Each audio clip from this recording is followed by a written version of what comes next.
দুর্ঘটনার শিকার বিশাল, স্থগিত পুনের কনসার্ট, কি ঘটেছে? অপরদিকে কেক কেটে বাড়ির কর্মচারীর জন্মদিন পালন করলেন, আদর করে খাইয়েও দিলেন রণবীর আলিয়া। ভাইরাল সেই মুহূর্ত, জানাবো সবটা। প্রথমে আসি বিশালের কাছে। সঙ্গীত জগতের অন্যতম সেরা জুটি হলো বিশাল দাদলানি এবং শেখর আবজিয়ানি। আগামী 2 মার্চ পুনেতে একটি কনসার্ট করার কথা ছিল এই জুটির, কিন্তু আচমকাই বন্ধ করে দিতে হলো সমস্ত তোড়জোড়। বিশাল ইনস্টাগ্রামে একটি আপডেট দিয়েছেন, যেখানে তিনি লিখেছেন, একটি দুর্ঘটনার সম্মুখীন হয়েছি আমি। আপাতত চিকিৎসাধীন রয়েছে আমি, তবে শীঘ্রই ফিরে আসবো আমি। সমস্ত আপডেট দেব, শীঘ্রই দেখা হবে আমাদের পুনে।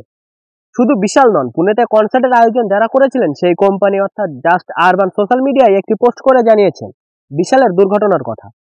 আপাতত বন্ধ থাকলেও খুব শীঘ্রই কনসার্ট শুরু হবে বলে প্রতিশ্রুতি দিয়েছেন তারা। জাস্ট আরবান বিশাল এবং শেখরের একটি ছবি শেয়ার করে লিখেছেন, গুরুত্বপূর্ণ ঘোষণা, বিশাল এবং শেখরের মিউজিক কনসার্ট স্থগিত করতে হলো। দুঃখের সঙ্গে জানাচ্ছি, বহু প্রতীক্ষিত যে অনুষ্ঠানটি আগামী 2 মার্চ হওয়ার কথা ছিল তা একটি দুর্ঘটনার কারণে স্থগিত করে দেওয়া হচ্ছে। বর্তমানে বিশাল চিকিৎসাধীন রয়েছেন। বিশালের টিমের তরফ থেকে ক্ষমা চেয়ে সোশ্যাল মিডিয়ায় একটা আপডেট শেয়ার করা হয়েছে, যেখানে লেখা রয়েছে, আপনাদের অসুবিধার জন্য আমরা আন্তরিকভাবে দুঃখিত। আমাদের সমস্যা বোঝার জন্য অনেক অনেক ধন্যবাদ। পূর্ণ নির্ধারিত করা হবে এই কনসার্টটি। খুব তাড়াতাড়ি নতুন তারিখ শেয়ার করব, চিন্তা করবেন না। টিকিটের সমস্ত অর্থ আমরা ফেরত দিয়ে দেব। অপরদিকে বলিউডের অন্যতম চর্চিত জুটি আলিয়া ভাট ও রণবীর কাপুর, রিল ও রিয়েল দুই ক্ষেত্রে আলোচনায় থাকেন এই দুইজন। তাদের ব্যক্তিগত জীবন নিয়েও অনুরাগীদের আগ্রহে অন্ত নেই।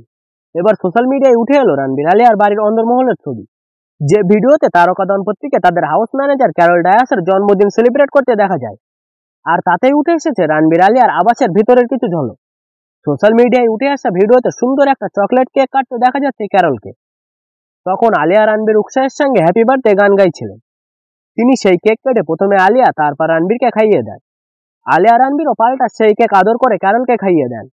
ভিডিওতে বেশ স্পষ্ট যে কেক কাটার সময় আরো বেশ কয়েকজন সেখানে উপস্থিত ছিলেন, তবে তাদের মুখ দেখা যায়নি।